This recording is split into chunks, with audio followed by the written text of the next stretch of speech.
Of words, যেখানে included থাকবে subject, but imperative সেন্টেন্সে সাবজেক্ট উজ্জ্ব থাকে, যেখানে ভার্ব এবং এই ভার্বটি হবে ফাইনাইট নতুবা মেইন ভার্ব। এই ভার্বকে দেখে টেন্স চেনা যায়। আবার অপরদিকে সেন্টেন্সের মধ্যে এক্সটেনশন যে পার্টটি আছে এটি থাকতেও পারে, নাও থাকতে পারে। তাহলে সেন্টেন্স সম্পর্কে যে সকল ধারণা নিতে হবে, যেখানে একাধিক পদ থাকবে এবং পাশাপাশি থাকবে। এখন পদ মানে কি দেখো, তোমরা যদি এটা বলতে না চাও তাহলে সেন্টেন্সের মধ্যে একাধিক পার্টস অফ স্পিচ থাকবে বা একাধিক ওয়ার্ড থাকবে। বলতে পারি কি পার্টস অফ স্পিচ, অথবা একাধিক ওয়ার্ড থাকবে যেটা কম্বিনেশন করে যেটি সাজানো থাকবে সাবজেক্ট ভার্ব এক্সটেনশন আকারে, অথবা যেটি সাজানো থাকবে ভার্ব প্লাস এক্সটেনশন আকারে, এটি হলো সেন্টেন্স। তাহলে সেন্টেন্স মানে বাক্য। এই বাক্য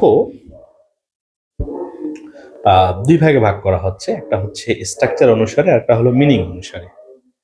স্ট্রাকচার অনুসারে বা গঠন অনুসারে, গঠন অনুসারে সেন্টেন্স তিন প্রকার। একটি হলো সিম্পল, কমপ্লেক্স, আর অপরটি হলো compound.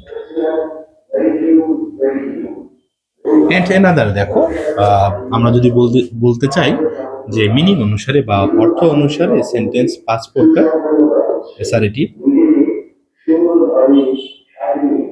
Interrogative, assertive, interrogative, imperative, objective, exclamatory.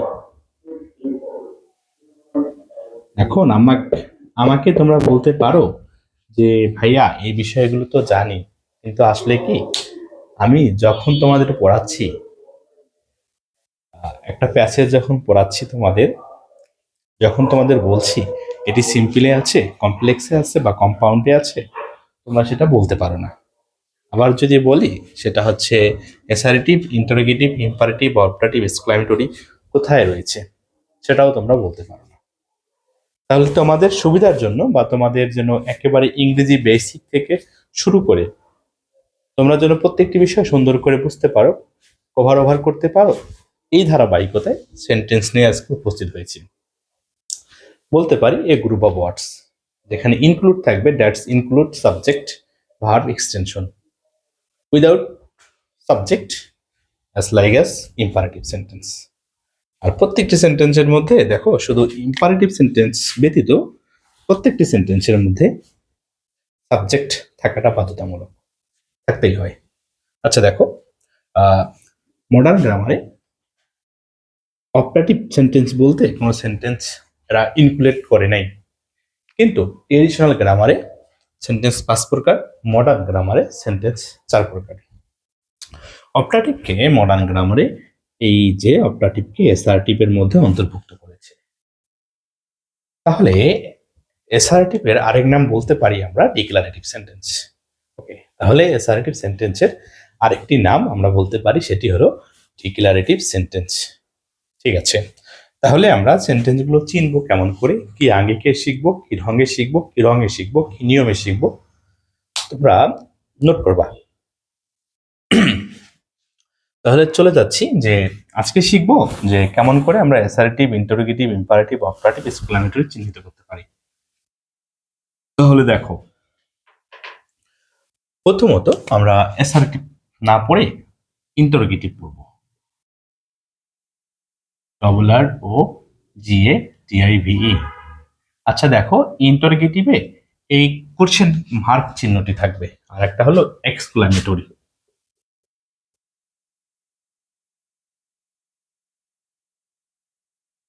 বিস্ময়সূচক চিহ্ন থাকবে। তাহলে অর্থ অনুসারে যে পাঁচ প্রকার সেন্টেন্স রয়েছে, এই পাঁচ প্রকারের মধ্যে আমরা খুব ইজিলি ইন্টারোগেটিভ এবং এক্সক্লামেটরি চিহ্নিত করতে পারি। কিরকম দেখো, যে ডু ইউ লাইক টি, দেখো তো বলছে ডু ইউ লাইক টি, তুমি কি চা পছন্দ করো? এটা একটা ইন্টারোগেটিভ সেন্টেন্স। চিনবো কেমন করে ইন্টারোগেটিভ সেন্টেন্স বলো? শেষে কোশ্চেন মার্ক থাকবে। ভিস বলতে এক্সাম্পল বলতে পারি, ভিস বলতে বা ভাইস বলতে এখানে এক্সাম্পল বা উদাহরণ বলা চলে। বলছে কি, is he your friend? Is he your friend. এরপরে যদি আরেকটি এক্সাম্পল বলি তাহলে হচ্ছে হোয়ার ডু ইউ লিভ, তুমি কোথায় বাস করো? Where do you live. How old are you? How old are you. তাহলে আচ্ছা, এখন আমাকে বলতে পারো যে ভাইয়া এই সেন্টেন্সটা অনেক আগে থেকে পড়ে আসি, যারা আমরা প্রাইমারি স্কুলে অথবা হচ্ছে ক্লাস 6 থেকে শুরু করে 10 পর্যন্ত স্যাররা তো আমাদের সেন্টেন্স শিখিয়েছিল। কিন্তু হ্যাঁ, আমি যেহেতু পড়াচ্ছি আমি তো বুঝতেছি আসলে তোমাদের সমস্যাটি কোথায়। তোমরা ইন্টারোগেটিভ সেন্টেন্স চিহ্নিত করতে পারো না, এক কথা তোমরা সেন্টেন্সই চিহ্নিত করতে পারো না। ক্লোজ পড়ে যাচ্ছি, ফ্রেশ পড়ে যাচ্ছি, কিন্তু তোমরা সেন্টেন্স চিহ্নিত করতে পারো না। তাহলে দেখো, দুইটি সেন্টেন্সকে খুব ইজিলি মনে রাখতে পারি, একটি হলো ইন্টারোগেটিভ আর একটি হলো এক্সক্লামেটরি। ইন্টারোগেটিভ সেন্টেন্সে শেষে ই চিহ্ন থাকবে, আর এটি হলো ইন্টারোগেটিভ সেন্টেন্স, শেষে এই চিহ্ন রয়েছে। এবং দেখো, ডু ভার্ব দ্বারা শুরু হয়েছে, ইজ ভার্ব দ্বারা শুরু হয়েছে, হোয়ার দ্বারা শুরু হয়েছে, ডাব্লিউএস ওয়ার্ড দ্বারা, এবং হাউ বলছে what a nice girl she is. শেষে এক্সক্লামেশন চিহ্ন রয়েছে, তাই সেটি হলো এক্সক্লামেটরি সেন্টেন্স। তাহলে এই দুটি চিহ্ন দেখে, ইন্টারোগেটিভ এবং এক্সক্লামেশন চিহ্ন দেখে আমরা দুটি সেন্টেন্স খুব ইজিলি ভাবে মনে রাখতে পারি। এরপরে দেখো, এখন আমরা অ্যাসার্টিভটি পড়ব।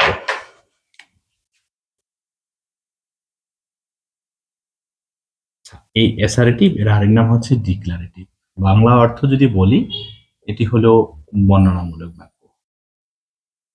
এক কথায় কি, মনে করে একটা কল্পনা করে নিলাম, এটা একটা ব্যক্তি, বলতে পারি রহিম, আমার চাচার নাম রহিম, ইজ মাই আঙ্কেল। আচ্ছা, যে অথবা লিখলাম our college is famous college. আমাদের কলেজ বিখ্যাত কলেজ। দেখো, প্রত্যেকটাতে পাচ্ছি আমরা ভার্ব, এবং ভার্ব এর পূর্বে সাবজেক্ট, সাবজেক্ট এবং এরপরে এক্সটেনশন। তাহলে দেখো, অ্যাসার্টিভ সেন্টেন্স বলবো যেখানে সাবজেক্ট থাকবে, যেখানে ভার্ব থাকবে এবং যেখানে এক্সটেনশন থাকবে। তাহলে তোমরা করো কি জানো, যে সেন্টেন্স চিহ্নিত করতে পারো না। তোমাদের এই বিষয়গুলো খুব ব্যর্থতা, খুব খারাপ লাগে আমাকে যখন আমি তোমাদের পড়াচ্ছি, তোমরা যখন সেন্টেন্স চিহ্নিত করতে পারো না, তখন এই বিষয়টি খুবই খারাপ লাগে। গেল, আবার যদি বলতে চাই যে we are reading a story book, তাহলে এখান থেকে বোঝা যাচ্ছে যে আর রিডিং হলো এখানে, দেখো আর রিডিং আছে এখানে verb, not verb. You can say that is called here verb. We হলো সাবজেক্ট, a story book হলো এক্সটেনশন। তাহলে অ্যাসার্টিভ সেন্টেন্সের ক্ষেত্রে মাথায় রাখতে হবে যেখানে সাবজেক্ট থাকা বাধ্যতামূলক। ঠিক আছে, যেখানে সাবজেক্ট থাকা বাধ্যতামূলক, এটি হলো অ্যাসার্টিভ সেন্টেন্স। আচ্ছা, এখন আমাদের অ্যাসার্টিভ শেষ করে দিলাম আমরা। আমাদেরকেও শেষ করে দিতে হবে। আবার থ্যাংক ইউ হতে পারে, যাই হোক না কেন। দেখো এবার ইম্পারেটিভ,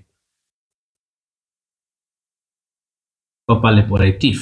ইম্পারেটিভ ভারত দ্বারা শুরু হয়।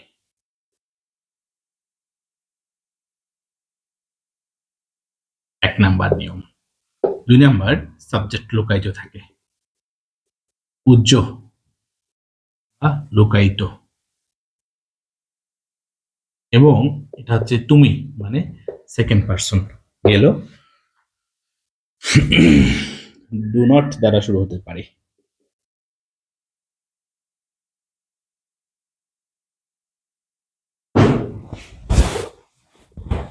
এরপরে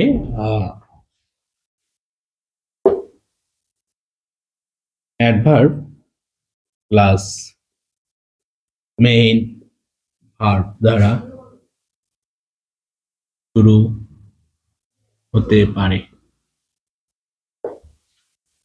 তারপরে দেখো যে শুধু পারছো একটি ফাইনাইট ভার্ব দ্বারা শুরু হতে পারে। এই জায়গায় লিখশনেরও সমস্যা, লিখশনেরও সেন্টেন্স চিহ্নিত করতে পারে না। হ্যাঁ, ঠিক যেমন তোমাদের সমস্যা। তারপরে দেখো যে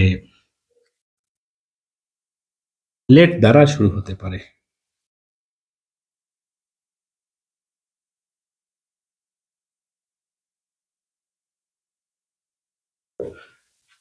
এই প্রত্যেকটি হলো ইম্পারেটিভের গঠন।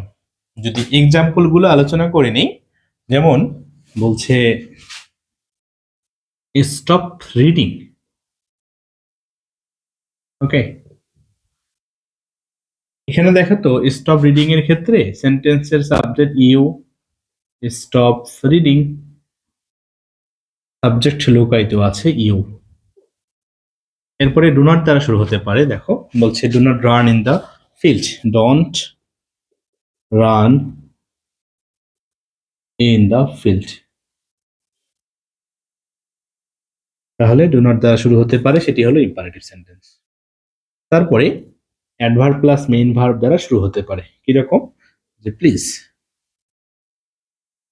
কমা বলছে হেল্প মি, আমাকে সহায়তা করো, বা হেল্প আছ, অনুগ্রহপূর্বক আমাদেরকে একটু সাহায্য করবা। বলছে ফাইনাইট ভার্ব দ্বারা শুরু হতে পারে। আচ্ছা দেখো ফাইনাইট ভার্বটা কি, শুধু বলছে স্টপ, শুধু বলছে প্লে, এরপরে রিড, এগুলো হলো ফাইনাইট ভার্ব। লেটাস দ্বারা শুরু হতে পারে। কিরকম, মনে করেন আপনার মার্কেটে যাচ্ছেন, লিখবেন লেট আজ, চলো যাই, go to market, with hand to hand, with hand to hand. তাহলে দেখো লেটাস দ্বারা শুরু হয়েছে এবং ভার্ব ব্যবহৃত হয়েছে। এ হলো ইম্পারেটিভের স্ট্রাকচার। ঠিক আছে, বুঝেছো তোমরা ইম্পারেটিভের স্ট্রাকচার? আচ্ছা, এগুলো নোট করে নিও। হ্যাঁ, এর বাইরে ইম্পারেটিভ সেন্টেন্স আর হয় না, বিশাল বড় সেন্টেন্স থাকতে পারে। আর একটি সর্বশেষ যেটি রয়েছে সেটি হলো অপটাটিভ।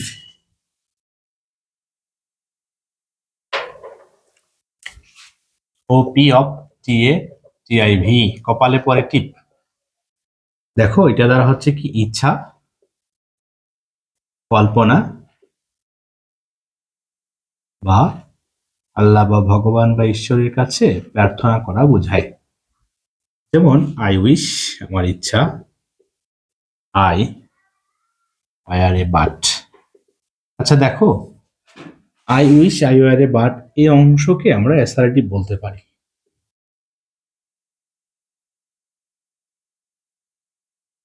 কল্পনা কিরকম, এটা ইচ্ছা বা কল্পনা এটিয়ে বোঝাচ্ছে। এটা হলো প্রার্থনা, বলছে মে আল্লাহ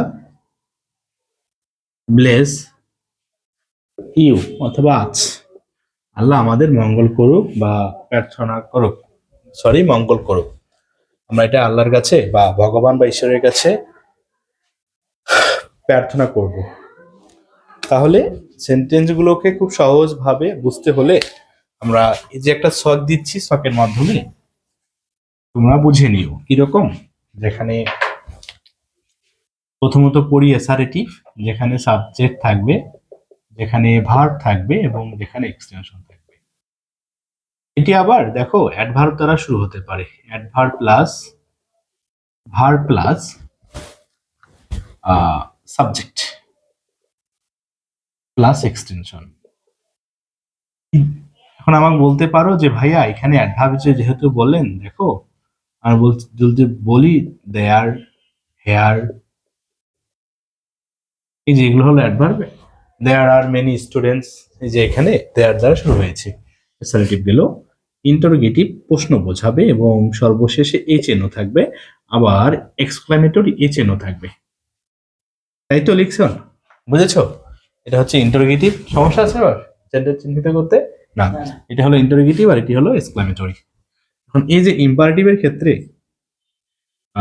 যে সকল বিষয়গুলো জানা দরকার, কি দ্বারা শুরু হতে পারে? ভার্ব, আবার মেইন ভার্ব দ্বারা শুরু হতে পারে, অ্যাডভার্ব প্লাস মেইন ভার্ব। এরপরে ডু নট দ্বারা শুরু হতে পারে, তারপরে বলো তো কি দ্বারা? লেটাস দ্বারা শুরু হতে পারে।